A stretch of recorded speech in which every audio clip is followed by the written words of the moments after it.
Bonsoir et bienvenue à la bibliothèque des rêves. Installez-vous confortablement. Ce soir, je vous invite à une nouvelle croisière dans l'espace. Mais cette fois, au lieu d'explorer des planètes, on va voyager à travers la galaxie et au-delà. Voyager pour découvrir des phénomènes ou des corps qui défient notre imagination et qui conservent une part de mystère, comme des trous noirs ou des étoiles à neutrons, ou dont on peut spéculer qu'ils existent, et je vous expliquerai pourquoi, comme la matière noire ou des types de planètes théoriques, mais qu'on n'a jamais observées. Ça peut avoir l'air un peu compliqué, mais ça ne l'est qu'en apparence.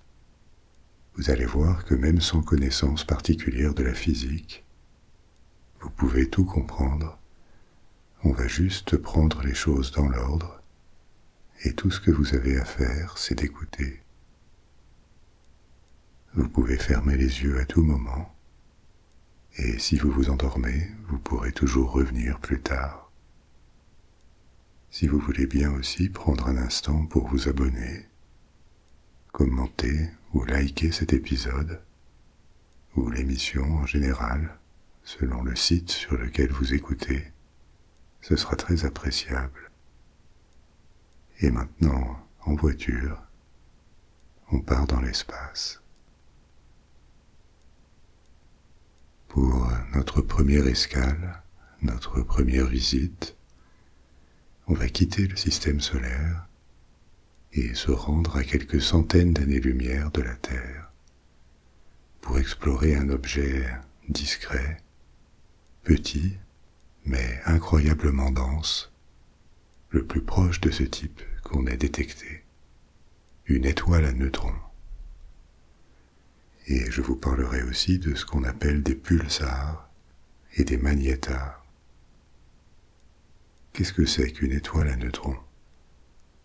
Pour le comprendre, il faut parler un peu du cycle de vie des étoiles. Comme vous le savez, on pense que les étoiles se forment, vivent, c'est-à-dire brillent, pour un laps de temps qui peut se compter en millions ou en milliards d'années, et ensuite elles meurent, ou plutôt elles se transforment, une fois qu'elles ont épuisé une bonne partie du carburant qu'elles contiennent, c'est-à-dire quand les réactions de fusion entre atomes qui les alimentaient ne peuvent plus continuer. Quand ce carburant s'épuise, une étoile ne s'éteint pas lentement en s'assombrissant. Elle meurt avec panache, d'une façon qui va dépendre de sa masse. Une étoile du même type que le Soleil, d'une masse comparable ou un peu supérieure, c'est-à-dire une taille relativement modeste par rapport aux plus grandes étoiles, aura tendance à enfler et à se transformer en ce qu'on appelle une géante rouge. Et après cette phase de gonflement, qui se termine par la dispersion d'une grande partie de sa matière, il en restera une naine blanche. Qu'est-ce que tout ça veut dire ? La phase de géante rouge commence quand le centre de l'étoile, son noyau, épuise son principal carburant, l'hydrogène. Pendant des centaines de millions d'années, la pression et la température dans l'étoile ont fait fusionner des atomes d'hydrogène, ce qui libère une grande quantité d'énergie et produit de l'hélium. Ça n'est pas comme un interrupteur qui serait soudain actionné. Le phénomène d'épuisement de l'hydrogène prend du temps. Il se raréfie dans le noyau de l'étoile. Il y a de moins en moins d'hydrogène et de plus en plus d'hélium à la place. Mais il reste encore beaucoup d'hydrogène dans l'étoile et les réactions de fusion continuent, notamment à l'extérieur du noyau, dans les couches plus superficielles de l'étoile. Mais le noyau, le cœur de l'étoile, est l'endroit où l'hydrogène vient à manquer en premier. et quand ça arrive, les réactions de fusion qui le dilataient s'affaiblissent, si bien que sous l'effet de la gravité, ce noyau va se contracter. On pourrait penser que la raréfaction des fusions entre atomes va refroidir ce noyau, parce que la fusion n'est plus là pour libérer de l'énergie. Mais en fait, c'est l'inverse qui se produit, parce que la contraction du noyau, à cause de la gravité, fait plus que compenser l'affaiblissement de la fusion. Donc à ce stade, le noyau devient encore plus chaud qu'avant. Cette chaleur se transmet aux couches autour du noyau et a pour effet de faire enfler l'étoile. Ces couches autour du noyau, devenues plus petits mais bien plus chauds, se dilatent énormément. Si bien que l'étoile garde évidemment la même masse, mais elle occupe un espace plus grand, bien plus grand, en fait gigantesque par rapport à la taille qu'elle avait avant. Son diamètre peut être multiplié par des dizaines. Par exemple, dans le cas du Soleil, on estime que son diamètre dans cette phase de géante rouge va tellement augmenter qu'il atteindra à peu près l'orbite de la Terre. Mais ça n'est pas encore la fin de l'étoile, parce que dans ce noyau qui s'est contracté et est devenu encore plus chaud, les conditions de pression et de température sont maintenant suffisantes pour que l'hélium se mette à fusionner à son tour, plus seulement l'hydrogène. Donc à ce stade, la fusion de l'hélium commence, et elle produit des éléments comme le carbone ou l'oxygène. Et pour encore un certain temps, l'étoile peut vivre sur ses stocks d'hélium, jusqu'à ce que l'hélium fusionnable s'épuise à son tour. Et là, la fin approche vraiment. Il n'y a plus de carburant pour que l'étoile continue à produire de l'énergie. En pratique, tous les atomes peuvent participer à des fusions, même des atomes plus lourds que l'hydrogène et l'hélium. Mais toutes les fusions ne sont pas libératrices d'énergie. La fusion d'atomes légers, comme l'hydrogène et l'hélium, est libératrice d'énergie, exothermique, c'est le terme approprié. Elle produit de l'énergie. Par contre, les fusions entre atomes plus lourds ont tendance à être endothermiques, c'est-à-dire qu'il faut leur apporter de l'énergie pour qu'elles se produisent, elles en consomment. La fusion des atomes légers est souvent exothermique parce que les produits de cette fusion ont besoin de moins d'énergie de liaison que leurs atomes d'origine. Plus les atomes sont gros, plus la probabilité qu'ils aient besoin d'énergie supplémentaire pour fusionner augmente. Et c'est pour ça que la réaction devient endothermique. Donc, pour en revenir à notre étoile en fin de cycle, les réactions de fusion se raréfient dans son noyau, où s'accumulent maintenant le carbone et l'oxygène, ce qui le fait se refroidir à nouveau. Et là, l'étoile se disloque. Les couches externes se dissipent, et leur matière va rester en suspension, formant ce qu'on appelle une nébuleuse, un nuage de matière qui flotte dans l'espace. Ce qui reste de l'étoile, son noyau, c'est ça qu'on appelle la naine blanche, un corps dans lequel il n'y a plus de réaction de fusion, qui est principalement composé maintenant de carbone et d'oxygène, et qui est très dense, mais bien plus petit que l'étoile d'origine. Par exemple, ce qui restera du Soleil, ce noyau éteint, devrait avoir une taille de l'ordre de celle de la Terre.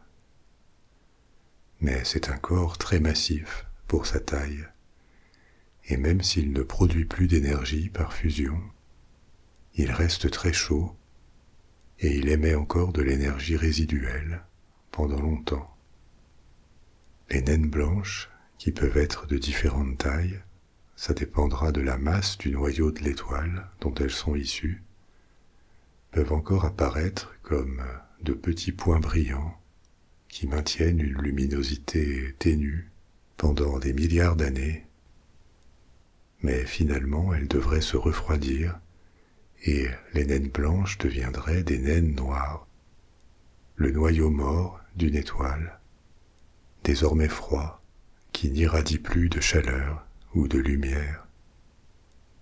Je dis devrait et je vous parle au conditionnel, parce que le temps estimé pour qu'une naine blanche se refroidisse et devienne une naine noire est très très long, plus que les 13 milliards d'années auxquelles on évalue l'âge de l'univers. Donc, encore aujourd'hui, même les premières étoiles de l'univers, devenues des naines blanches, ne seraient pas encore arrivées à l'étape de naine noire. C'est un type d'objet qui pourrait, devrait apparaître un jour, mais il n'y en aurait pas encore. Ce que je viens de vous raconter, la transformation en géante rouge, une grande partie de l'étoile qui se dissipe pour former une nébuleuse, et le noyau qui se transforme en naine blanche, c'était pour les étoiles d'une taille, d'une masse, comparable à celle du Soleil. Mais comme on vient de le voir avec cet exemple, la séquence d'événements qui surviennent dans les dernières étapes du cycle d'une étoile dépend de réactions physiques qui se produisent dans l'étoile. Et ces réactions ne sont pas les mêmes si sa masse est différente. Qu'est-ce qui va se passer dans le cas d'une étoile plus massive que le Soleil, 10 ou 20 fois plus massive, une étoile géante? Dans ce cas, le noyau de l'étoile est lui aussi bien plus massif, ce qui veut dire que la force gravitationnelle qui s'y exerce va elle aussi être plus grande, si grande que d'autres réactions de fusion entre atomes vont pouvoir s'y produire, parce que la pression et la température vont être plus hautes. Ces étoiles géantes connaissent le même processus de consommation de leurs réserves d'hydrogène, puis d'hélium, qu'elles transforment en carbone et en oxygène. Mais à ce stade, la fusion du carbone s'enclenche. Il fusionne pour donner des éléments plus lourds. Grâce à cette gravité plus forte qui comprime et qui chauffe le noyau, apparaissent du néon, du silicium, du magnésium, du soufre, du fer. Et quand ces éléments, en particulier le fer, se sont imposés dans la composition du noyau, alors seulement il n'y a plus rien à consommer. Comme les réactions de fusion à ce stade ne font plus enfler le noyau, en poussant vers l'extérieur, elles ne sont plus là pour contrer l'effet de la gravité, le noyau s'effondre brutalement sur lui-même. Et comme la masse est grande, bien plus grande que celle d'une naine blanche, la matière est tellement compressée que des particules subatomiques, des protons, des électrons, fusionnent. La force gravitationnelle est telle qu'elle surpasse les forces qui tiennent ces particules à distance les unes des autres dans les atomes. Comme vous le savez, il y a énormément de vide dans les atomes. Donc la disparition soudaine de ce vide fait que le noyau de l'étoile rapetisse. Il est toujours aussi massif, il a la même quantité de matière, mais compacté. Un noyau d'étoile de la taille de la Terre, avant cette compression, se réduirait à une boule de quelques kilomètres de diamètre seulement. La réduction de taille est considérable. Dans ce noyau, donc, les particules subatomiques ont fusionné. Et comme vous le savez aussi, on distingue 3 grands types de particules dans les atomes. Protons et électrons, qui ont des charges électriques opposées, et neutrons, qui n'ont pas de charge électrique nette. En réalité, protons et neutrons sont eux-mêmes faits d'autres particules. Mais pour cet épisode, on n'a pas besoin de s'y intéresser ce soir. Ce qui importe, c'est que le compactage extrême des protons et des électrons les transforme en neutrons. Les charges électriques s'annulent et la structure atomique de la matière disparaît. Le noyau de l'étoile n'est plus qu'un tas très dense de neutrons, à l'intérieur duquel la soudaine compression de la matière fait s'élever la température à des niveaux inconcevables, des milliards de degrés. Les couches extérieures de l'étoile sont happées par cet effondrement du noyau. Elles s'écrasent sur lui, ce qui le comprime encore plus, et cette soudaine accumulation d'énergie ne peut plus rester contenue. La plus grande partie de l'étoile explose, et cette explosion, c'est ce qu'on appelle une supernova. Une explosion qui déjà envoie une onde de choc puissante dans l'espace, mais qui aussi va disséminer une grande quantité de matière, de matériel, notamment ces atomes lourds qui se sont formés dans l'étoile vers la fin du cycle, comme le fer, mais aussi des éléments plus lourds, dont la fusion est permise par l'incroyable énergie qui est libérée, de l'or à l'uranium. On pense que tous ces éléments plus lourds, qui existent autour de nous, y compris en petite quantité dans nos corps, ont dû être produits et disséminés par des supernovas de ce type, il y a des milliards d'années, avant même que le système solaire n'utilise cette matière pour se former. Tout ça pour en arriver à notre étoile à neutrons. On a vu qu'une étoile d'une masse de l'ordre de celle du Soleil peut donner une naine blanche, composée surtout de carbone et d'oxygène, dans laquelle la gravité est importante, mais insuffisante pour surpasser la résistance des atomes. Donc les éléments, oxygène et carbone, restent définis. Une étoile 8 à 10 fois plus grande que le Soleil, jusqu'à 20 ou 25 fois, peut devenir, du moins son noyau, après la dispersion de ses couches externes dans la supernova, peut devenir une étoile à neutrons, un corps bien plus dense, et aussi, puisque sa matière a été fortement compactée par la gravité, un corps plus petit qu'une naine blanche, mais dans lequel la différenciation des éléments a disparu. Il n'y a plus d'atomes, mais un énorme paquet de neutrons. Typiquement, pour vous donner un ordre de grandeur, l'étoile à neutrons va avoir la même masse qu'une naine blanche, parce que la plus grande partie de la matière de l'étoile a été dispersée, mais elle est 1000 fois plus petite. Les étoiles à neutrons et les naines blanches ne sont pas les seuls vestiges possibles des étoiles. Je vous disais qu'une étoile 8, 10, jusqu'à 20 ou 25 fois la masse du Soleil pouvait donner une étoile à neutrons. Mais qu'est-ce qui se passe si elle est encore plus massive, si elle est 50 à 100 fois plus massive que le Soleil? Le corps qui théoriquement va en résulter, dans ce cas, peut être encore plus dense, un trou noir. On va en parler après. Donc, l'étoile à neutrons, c'est une sorte de corps intermédiaire entre naine blanche et trou noir.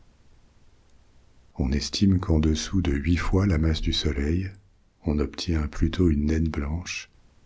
Au-dessus de 8 fois, et jusque théoriquement environ 25 fois la masse du Soleil, il est plus probable de former une étoile à neutrons, alors qu'au-delà de 25 fois, on devrait obtenir un trou noir.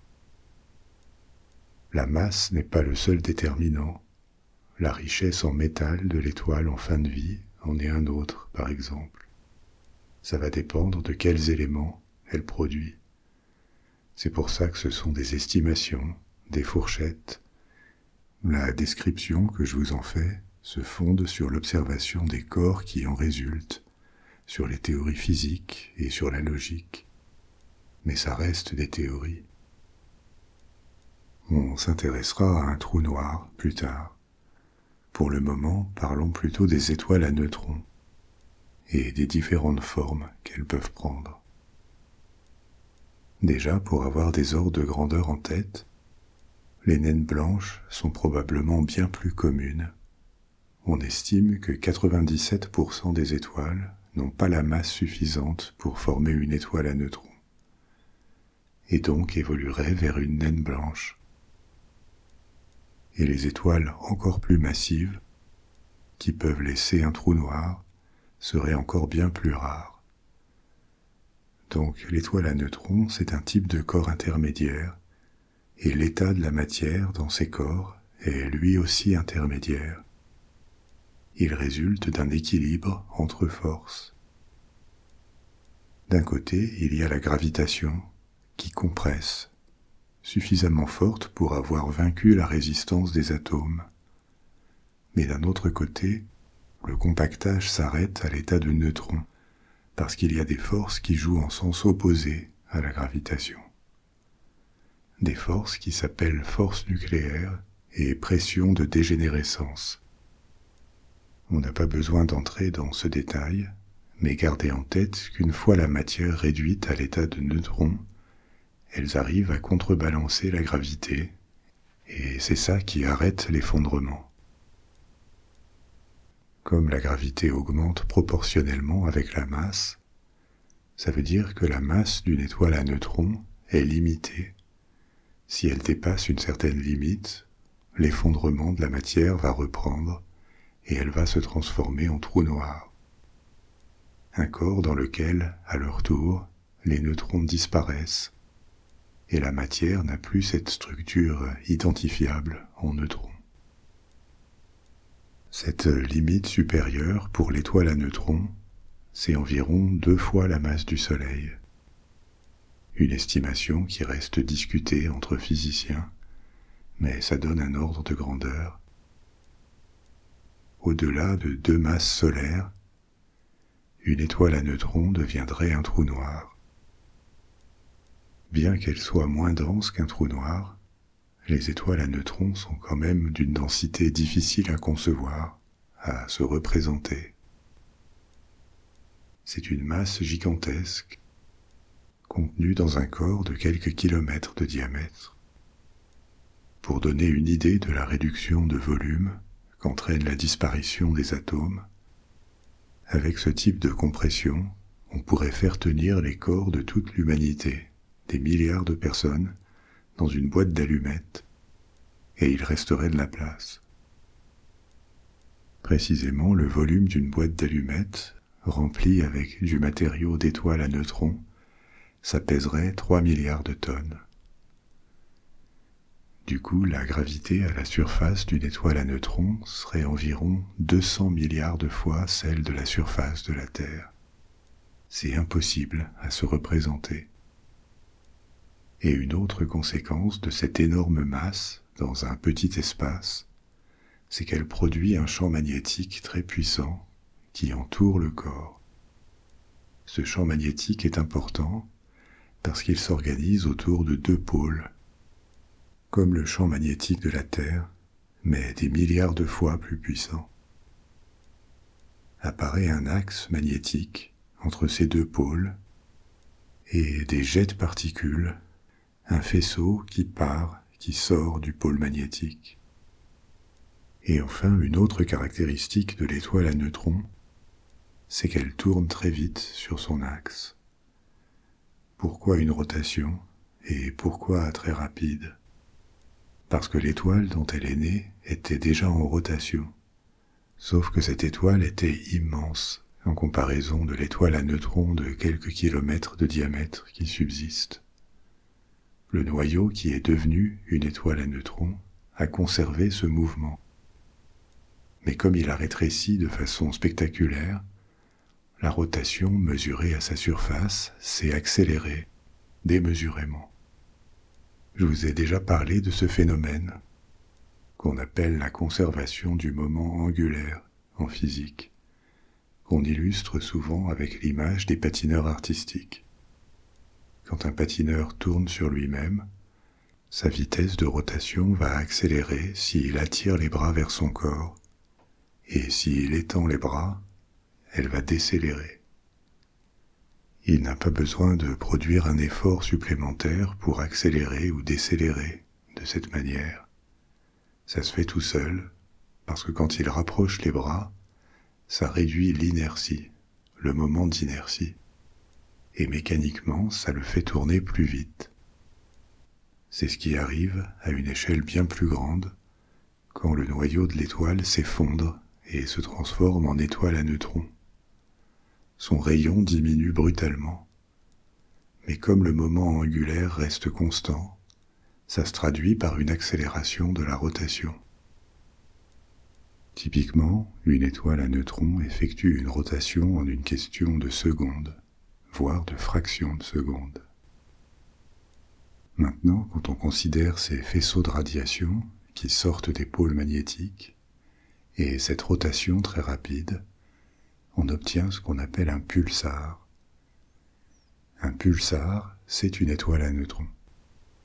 Elle projette un faisceau. Si on observe cette étoile à neutrons, ce pulsar, à distance, on la voit projeter ce faisceau qui revient à intervalles réguliers à cause de la rotation, comme la lumière d'un phare. Sauf que depuis la Terre, les pulsars sont invisibles à l'œil nu. On les observe avec des instruments capables de détecter ce faisceau de radiation. Chaque fois que le faisceau pointe vers l'observateur, on peut capter ce signal qui se répète à intervalles très réguliers puisqu'il est calé sur la rotation de l'étoile à neutrons. Pulsar, ça veut dire à l'origine en anglais « pulsating star », étoile pulsante, littéralement. Grâce à ce signal qui se répète très régulièrement, avec une période souvent de l'ordre de la seconde, parfois beaucoup moins, on a détecté des milliers de pulsars. On a sans doute cartographié seulement une fraction de ceux qui existent dans la Voie lactée. Je vous disais avant que 97% des étoiles étaient trop petites pour terminer en étoiles à neutrons. Mais comme il y a des milliards et des milliards d'étoiles dans la galaxie, même un petit pourcentage, c'est suffisant pour avoir des centaines de millions d'étoiles qui finissent en pulsars. Maintenant, un autre terme que j'ai mentionné au début, c'est magnétar. Un magnétar, c'est également une étoile à neutrons, mais qui a un champ magnétique particulièrement puissant. Ils ne sont pas plus gros que les étoiles à neutrons, ils seraient plutôt plus jeunes, parce que leur champ magnétique décroît sur une période estimée à quelques milliers d'années, c'est-à-dire très courte à l'échelle des temps galactiques, après quoi ils deviennent moins actifs et moins détectables. On en a identifié quelques dizaines dans la Voie lactée, et ils se distinguent des autres étoiles à neutrons par une rotation plus lente que celle des pulsars, typiquement en 2 à 10 secondes, et aussi par des décharges de radiation que ne produisent pas les pulsars. C'est pour ça qu'on a établi cette catégorie des magnétars, qu'on leur a donné un nom différent. Donc, jusqu'ici, on a vu ce qui arrivait à des étoiles de taille, disons, standard, comparables au Soleil, qui deviendront probablement des naines blanches, et théoriquement, dans des milliards d'années, des naines noires. Ensuite, des étoiles plus massives, jusqu'à 25 fois la masse du Soleil, qui sont destinées à donner des étoiles à neutrons. Mais qu'est-ce qui arrive aux étoiles supermassives, plus de 25 fois la masse solaire? On l'a dit, elles peuvent évoluer en trous noirs, c'est-à-dire quand leur noyau s'effondre, il est suffisamment massif, donc sujet à la gravitation, pour vaincre la résistance des neutrons, et former un corps dont la gravité est si puissante que même les particules les plus rapides dans l'univers ne peuvent pas lui échapper si elles s'approchent assez près. Les corps, comme les étoiles à neutrons, ont une gravité très forte, mais pas assez forte pour capturer la lumière. Et pour comprendre ça, il faut parler du concept de vitesse d'échappement ou vitesse de libération. Quand on est sur Terre et qu'on lance quelque chose en l'air, disons un caillou, il ralentit et il retombe, un peu parce qu'il y a de l'air autour qui produit des frictions, mais surtout à cause de l'attraction de la Terre, de la gravité, qui fait que la planète attire ce qui l'entoure. Plus on donne d'énergie au caillou en le lançant fort, plus on lui donne de vitesse, plus haut il ira. Mais évidemment, ça ne sera jamais assez pour échapper à la gravité terrestre et il va finir par retomber. Pour échapper à l'attraction terrestre, il faut soit fournir une poussée continue à l'objet qu'on envoie en l'air, par exemple une fusée qui reçoit à chaque instant la poussée fournie par ses moteurs, et c'est comme ça qu'elle se libère de l'attraction terrestre. Ou alors, il faut donner à l'objet assez d'impulsion, assez de vitesse initiale, pour que le champ d'attraction de la Terre soit insuffisant pour le retenir. C'est ça le concept de vitesse de libération, la vitesse nécessaire pour se libérer de la gravité exercée par un corps, comme une planète. Cette vitesse dépend de la masse du corps auquel on veut échapper. Plus elle est grande, plus son attraction est forte. Et elle dépend aussi du point de départ, de la distance par rapport à son centre. Par exemple, si on part de la surface de la Terre, la vitesse de libération, c'est 40 000 km/h. Les vaisseaux construits par l'homme n'atteignent pas cette vitesse initiale. S'ils peuvent se libérer de l'attraction terrestre, c'est parce qu'ils reçoivent une poussée continue pendant leur ascension. Dans l'espace, les corps ou les particules n'ont pas de moteur. Ils ont une vitesse, ils ont reçu une énergie cinétique, tant qu'ils ne rentrent pas en collision avec d'autres, mais ils n'accélèrent pas par eux-mêmes. Donc on est dans le deuxième cas. Ils échapperont à la gravité d'un grand corps seulement s'ils ont la vitesse suffisante pour ça. Ce concept de vitesse de libération, que plus le corps auquel on doit échapper est massif, plus il faut aller vite, c'est quelque chose qui a été compris il y a déjà longtemps, au XVIIIe siècle, avec l'élaboration de la théorie de la gravitation. Et rapidement, ce concept a soulevé une question. Et s'il existait des objets tellement massifs, donc avec une force d'attraction tellement grande, que même la lumière n'irait pas assez vite pour leur échapper, la lumière étant dotée de la vitesse la plus élevée qu'on puisse concevoir dans l'univers, du moins dans notre compréhension actuelle de la physique. Donc, si de tels corps très massifs existent, et qu'on s'en approche assez, absolument rien ne pourrait leur échapper, pas même la lumière. D'où cette idée au départ purement théorique de trou noir, un corps si massif que tout ce qui a été capturé par son champ de gravitation ne pourra plus s'échapper, du moins sans propulsion supplémentaire. Un corps si massif, mais pas forcément si grand. La matière d'un trou noir serait si dense, si compactée, qu'il n'aurait pas forcément besoin d'occuper un très grand espace. Donc le terme de trou noir peut être trompeur, parce qu'on peut tomber dedans, ou plutôt tomber dessus, mais c'est tout l'inverse d'un trou ou d'un vide, c'est une boule de matière ultra dense.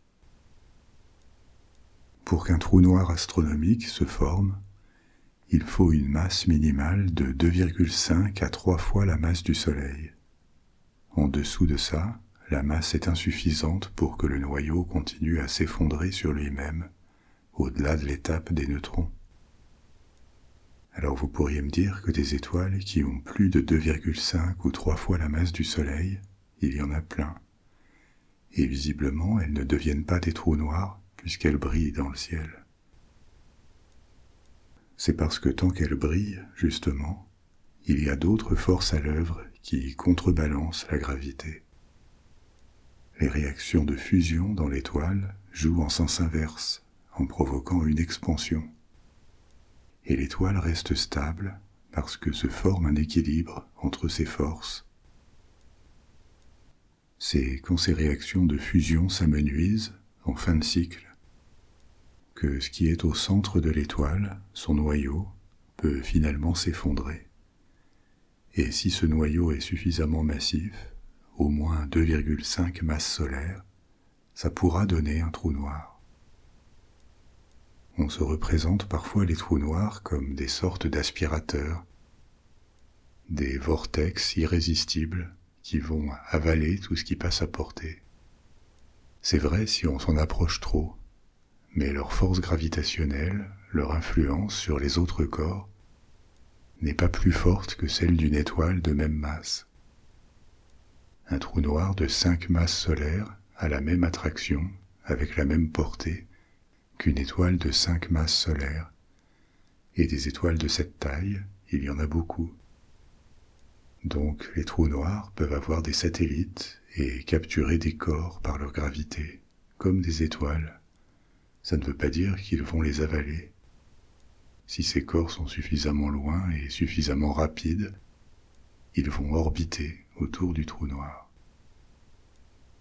D'ailleurs, petite parenthèse, j'en profite pour corriger une inexactitude dans les épisodes précédents où je vous parlais de la formation des orbites.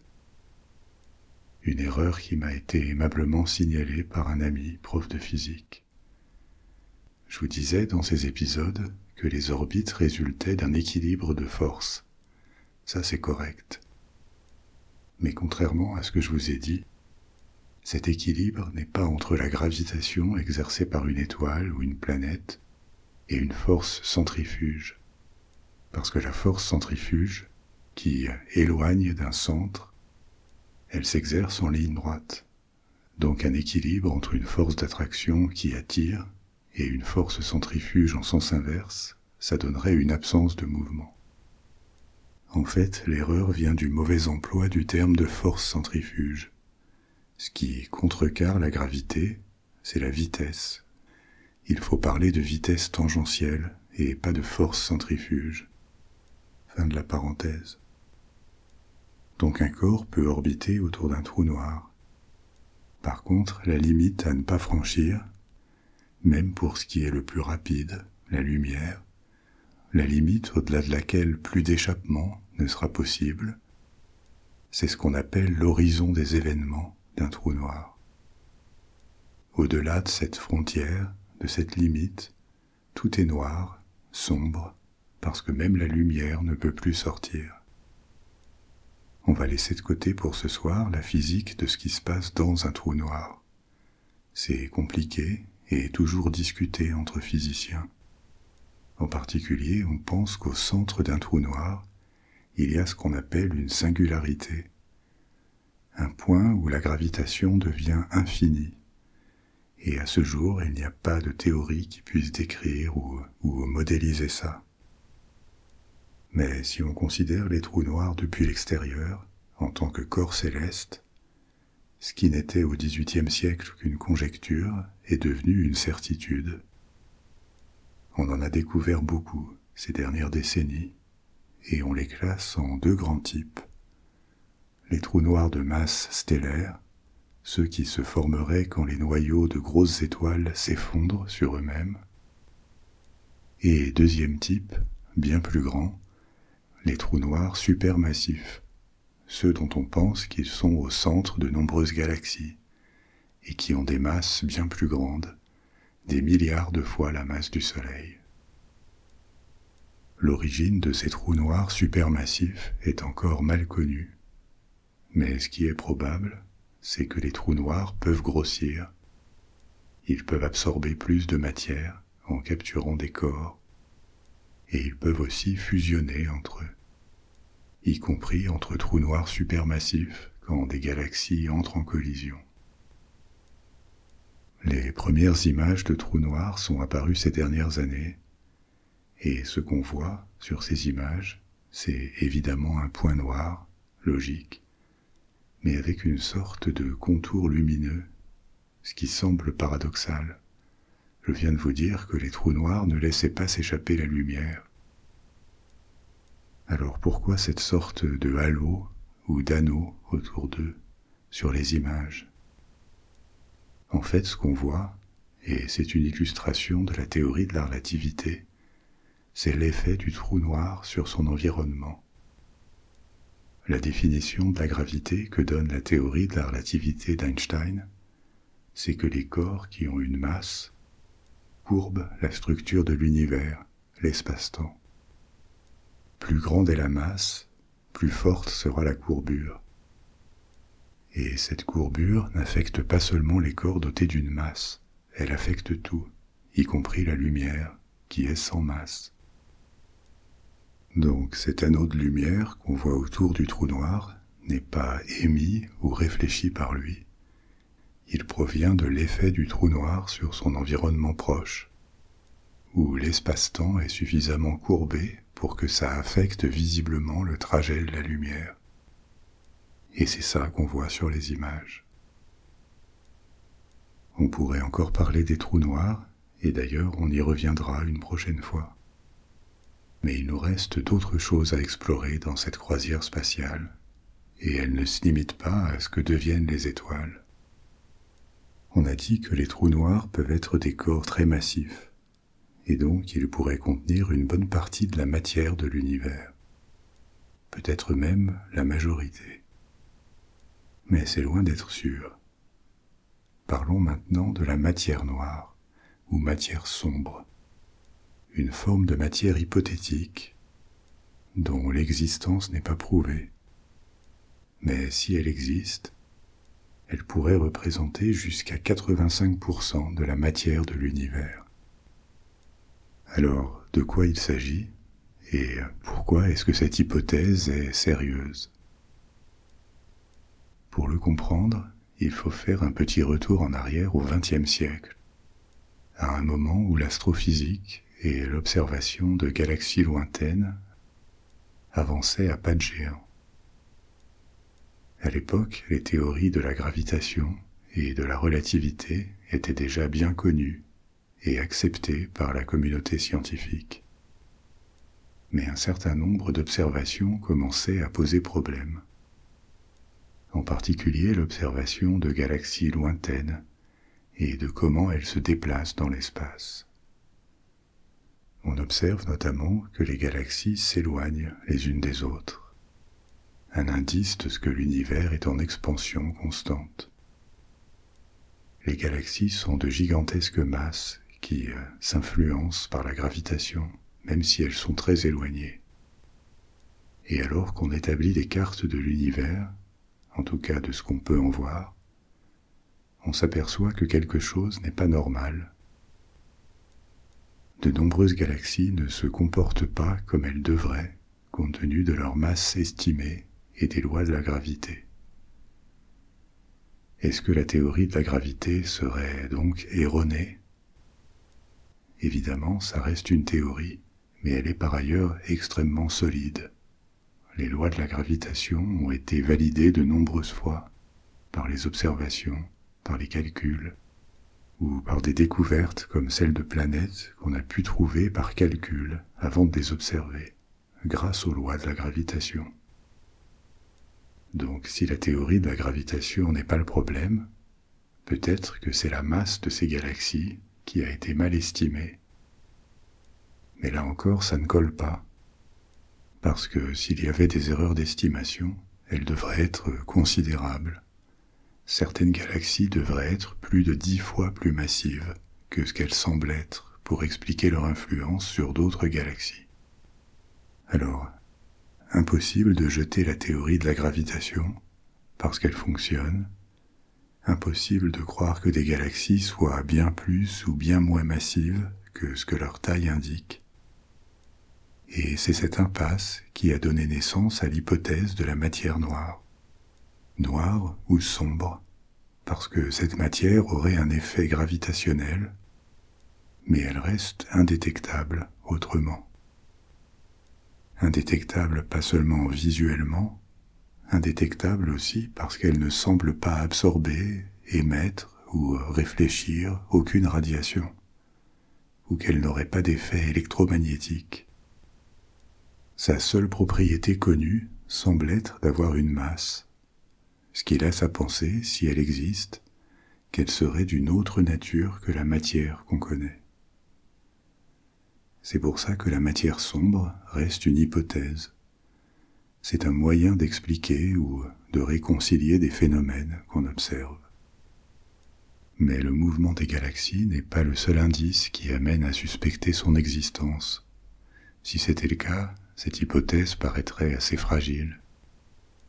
Il y a aussi d'autres observations, telles que le comportement des masses quand des galaxies entrent en collision, leur formation et leur évolution, ou encore ce qu'on appelle le fond diffus cosmologique, qui est un rayonnement de micro-ondes présent dans tout l'univers, dont on pense qu'il est un vestige des premiers stades de formation de l'univers. Toutes ces choses ont besoin d'une hypothèse comme la matière sombre pour s'expliquer. Le problème, c'est qu'on n'a pas réussi jusqu'à présent à décrire et encore moins à observer ce que serait la matière sombre. On la pressent à travers son effet sur la gravité, mais on n'a pas idée de sa nature. Est-ce que ces masses énormes, invisibles, pourraient être juste quelques particules avec une force gravitationnelle gigantesque, ou alors quelque chose qu'on n'arrive pas à concevoir? Ça reste spéculatif, mais un candidat possible serait un type de particule subatomique qui aurait un effet gravitationnel colossal et en même temps occuperait peu d'espace et n'émettrait aucune radiation. Cette hypothèse est séduisante et d'une certaine manière confortable parce qu'elle permettrait de conserver la théorie de la gravitation intacte. Il y aurait juste un type de particule encore inconnu dont les propriétés expliqueraient ce mystère. C'est l'hypothèse qui fait l'objet du plus de recherches. Parce que l'enjeu est considérable, les estimations varient, mais sur la base de l'effet gravitationnel, la matière sombre pourrait représenter jusqu'à 85% de la masse de matière dans l'univers, comme je vous l'indiquais. Ce qui voudrait dire qu'aujourd'hui, si elle existe, on ne connaîtrait ou ne percevrait que 15% de la matière. D'un autre côté, si cette matière sombre n'existe pas, donc le problème est peut-être encore pire. Ça voudrait dire que de grands pans de la physique, à commencer par la théorie de la gravitation, sont erronés ou à corriger, sans qu'on sache par quel bout les prendre, parce qu'ils semblent pourtant quand même bien fonctionner. Ce qui fait qu'on deviendrait incapable d'expliquer pourquoi ils fonctionnent. Jusqu'à présent, on s'est intéressé dans ce voyage à des corps très grands ou très massifs relativement, des étoiles, des galaxies. Mais les bizarreries spatiales existent aussi à des échelles plus petites, comme celle des planètes. Là aussi, il y a des corps qui pourraient théoriquement exister et qui amèneraient à questionner notre compréhension de ce qu'est une planète. Après tout, les seules planètes qu'on connaisse assez bien sont celles du système solaire. Et on n'y connaît que deux grands types de planètes. Déjà des planètes rocheuses ou telluriques, avec une surface solide, qui, pour celles du système solaire, sont constituées d'un noyau métallique, des éléments plus lourds qui ont migré vers leur centre pendant leur formation, notamment du fer, noyau qui est entouré d'une enveloppe rocheuse dont les principaux éléments chimiques sont le silicium, l'oxygène, l'hydrogène et dans une moindre mesure plein d'autres éléments en plus petite quantité. Et il y a un deuxième type de planètes, les géantes qui ont aussi probablement un noyau métallique, mais autour de lui, des couches de gaz de plus en plus denses si on s'enfonce dans la planète. gaz qui ne forment pas une surface solide. On distingue des géantes de gaz faites principalement d'hydrogène et d'hélium, comme Jupiter et Saturne, et des géantes de glace, qui contiennent plus de glace astronomique, comme de l'ammoniac ou de l'eau, comme Uranus et Neptune. Mais le système solaire, c'est juste un système parmi des milliards. Et rien ne dit que d'autres types de planètes ne pourraient pas exister. Des planètes avec une structure ou une composition différente.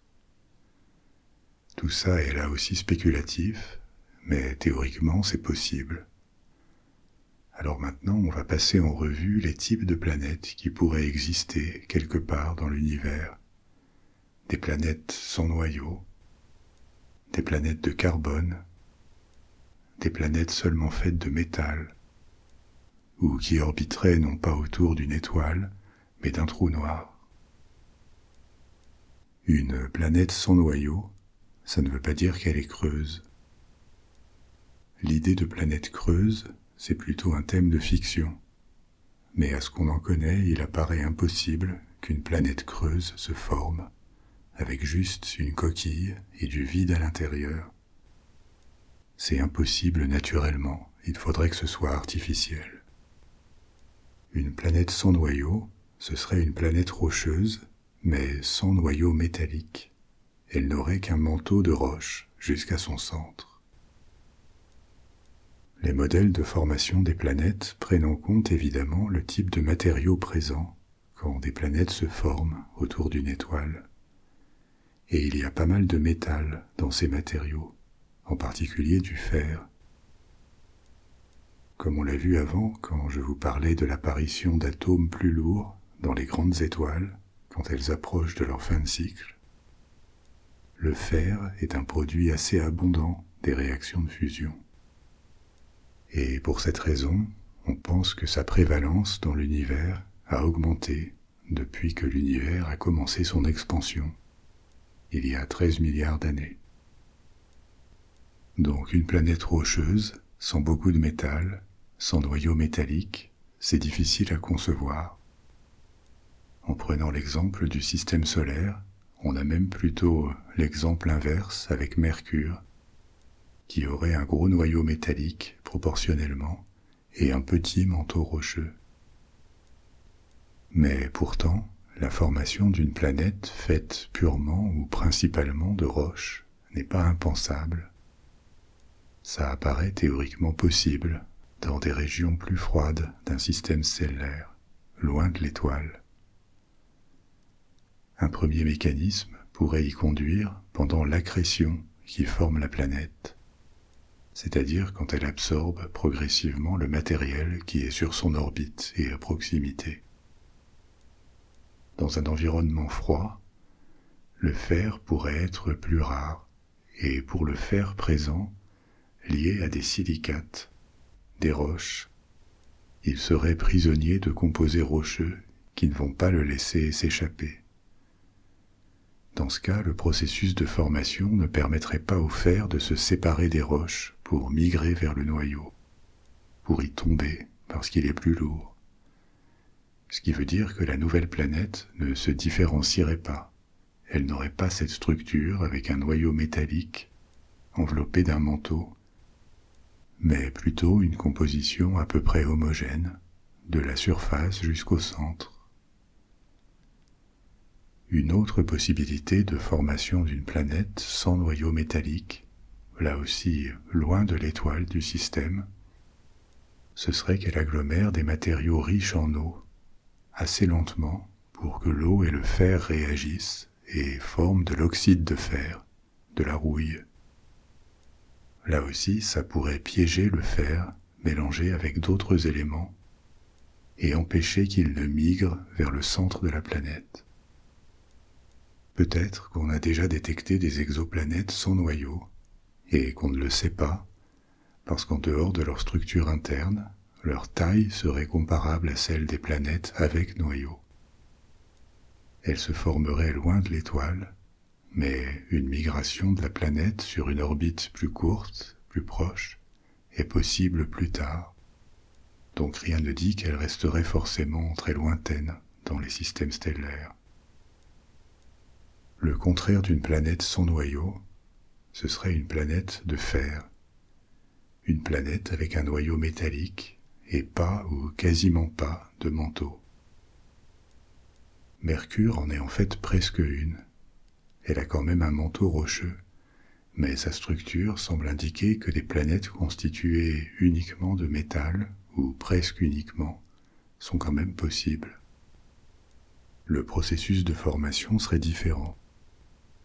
On s'attend à ce qu'une planète métallique se forme près de l'étoile, parce que c'est là qu'on trouverait la meilleure concentration de métaux, de matériaux riches en métal. Elle pourrait agréger presque uniquement du métal, ou, comme on suppose que ça a été le cas pour Mercure, des collisions après la formation pourraient avoir réduit ou éliminé le manteau rocheux. Une planète tellurique se formerait, mais ensuite des collisions de grande envergure avec des astéroïdes éjecteraient le manteau dans l'espace, il se perdrait. Et donc la planète métallique serait en fait l'ancien noyau d'une planète rocheuse qui a perdu son manteau. Une planète qui serait entièrement métallique, ça entraînerait différentes conséquences. Par exemple, pas de tectonique des plaques ou de volcanisme, juste différentes couches de métal, avec une couche externe plus froide, solide, et au centre un noyau fondu. Encore un autre type de planète théorique avec une composition originale, ce serait une planète de carbone. Pas une planète faite seulement de carbone, mais une où il y aurait plus de carbone que d'oxygène. Qu'est-ce que ça veut dire? Les planètes rocheuses du système solaire, comme Vénus, la Terre ou Mars, se sont formées dans un environnement plus riche en oxygène qu'en carbone, presque 2 fois plus. Leur ratio de carbone divisé par l'oxygène est de l'ordre de 0,55. Ça veut dire que par exemple, sur Terre, pour 1 kg de carbone, on a presque 2 kg d'oxygène. Et effectivement, ce qu'on appelle du roc, ça couvre différents types de composés, mais principalement ils contiennent du silicium et de l'oxygène, composés qu'on appelle des silicates. Cette prévalence de l'oxygène sur le carbone semble être une sorte de norme, parce que, effectivement, l'oxygène est plus abondant que le carbone dans l'univers. L'oxygène, c'est le 3e élément le plus abondant, après l'hydrogène et l'hélium. Le carbone arrive en 4e position. Mais on sait aussi que tous les systèmes stellaires n'ont pas exactement la même composition. Certains sont plus riches en carbone que le nôtre. Par exemple, on a repéré des exoplanètes avec un ratio de carbone sur oxygène de l'ordre de 0,78. Pour la Terre, c'est 0,55, comme je vous disais. Donc il pourrait y avoir des planètes qui ressembleraient à la Terre, en termes de taille et de structure interne, mais où le carbone serait aussi abondant que l'oxygène, voire plus, ce qui changerait radicalement la chimie et le climat de leur surface. Il pourrait y avoir aussi des reliefs à la surface, mais formés d'autres composés, par exemple des rivières composées non pas d'eau, mais d'hydrocarbures liquides, des fleuves de pétrole, une atmosphère de méthane. Si la température est assez basse, les gaz de l'atmosphère pourraient se synthétiser aussi en hydrocarbures qui tomberaient en pluie à la surface. Encore un autre type de planète, pas tant pour sa structure, mais pour le corps autour duquel elle orbiterait, ça serait ce qu'on appelle une planète, avec un B comme bibliothèque. Des planètes qui orbitent autour d'un trou noir. C'est plus qu'hypothétique, elles existent probablement, même si on n'en a pas encore trouvé. On pense qu'elles seraient plutôt autour de trous noirs supermassifs, autour de trous noirs galactiques. C'est plus difficile de les imaginer autour d'un trou noir né de l'effondrement d'une étoile, parce que ce type de trou noir vient d'une étoile qui avait sans doute des planètes, mais la supernova a détruit le système, ou a expulsé ces planètes. Ça n'est pas impossible, pour autant. Des planètes errantes auraient pu être capturées et mises en orbite après. On sait qu'il existe des planètes errantes qui ont quitté le système où elles se sont formées, et certaines de ces planètes pourraient même voyager d'une galaxie à l'autre. Mais un trou noir supermassif, au centre d'une galaxie, serait peut-être un meilleur candidat. Déjà parce qu'il pourrait capturer des planètes à plus grande distance, grâce à sa masse incomparablement plus grande, mais aussi parce que autour de ces trous noirs galactiques, il y a un disque d'accrétion, une région avec suffisamment de matériel en orbite pour former de nouveaux corps. Dans l'espace à distance du trou noir, il existe une zone d'équilibre possible, suffisamment loin pour que la gravité ne conduise pas à l'absorption de ces corps, et suffisamment proche pour qu'un équilibre se forme entre gravité et vitesse pour établir des orbites stables. Autour du trou noir au centre de la Voie lactée, Sagittarius A, il pourrait y en avoir des milliers de ces planètes. Donc on a parlé de différents types de planètes telluriques qui pourraient être différentes de celles qu'on connaît, mais des géantes de gaz pourraient aussi être surprenantes. Celles qu'on a dans le système solaire sont à bonne distance du Soleil, mais on sait qu'il y a aussi des géantes gazeuses qui orbitent plus proches de leur étoile, ce qu'on appelle des Jupiters chauds. Et quand ça arrive, elles pourraient devenir ce qu'on a appelé des planètes chtoniennes, des géantes gazeuses dont l'enveloppe de gaz aurait été arrachée par la gravité de l'étoile, en ne leur laissant que leur noyau, les réduisant en fait à l'état de planètes telluriques. Ou alors il pourrait y avoir des planètes d'hélium. Sur Jupiter et Saturne, l'élément dominant c'est l'hydrogène, et l'hélium est présent aussi en bonne quantité, mais il est secondaire. Une planète d'hélium serait à l'inverse, une géante gazeuse dominée par l'hélium, et ça pourrait arriver de différentes façons. Une première possibilité, ce serait par évaporation de l'hydrogène. Si la planète est proche de l'étoile, l'étoile aura tendance à lui voler les gaz les plus légers, et l'hydrogène est plus léger que l'hélium. Donc avec le temps, l'hydrogène pourrait s'épuiser et laisser l'hélium comme premier composant. Un autre type de corps qui pourrait ressembler à une planète gazeuse, alors qu'à l'origine c'était une étoile, pourrait aussi apparaître dans les systèmes à 2 étoiles, à partir d'une petite naine blanche. Vous vous souvenez que les naines blanches sont des vestiges d'étoiles d'une taille comparable à celle du Soleil. Après la phase de géante rouge, elles perdent une grande partie de leur matière, et la naine blanche, c'est ce qui reste du noyau. Dans un système binaire dont les 2 étoiles ont terminé leur séquence principale, et l'une d'entre elles est devenue une petite naine blanche, elle pourrait être satellisée par l'autre. La nébuleuse planétaire laissée par les 2 étoiles serait toujours riche en matière, en poussière et en gaz en suspension, dont beaucoup d'hélium, si bien que la petite pourrait attirer des couches de gaz et devenir très similaire à une planète gazeuse, sauf que son noyau serait une étoile morte.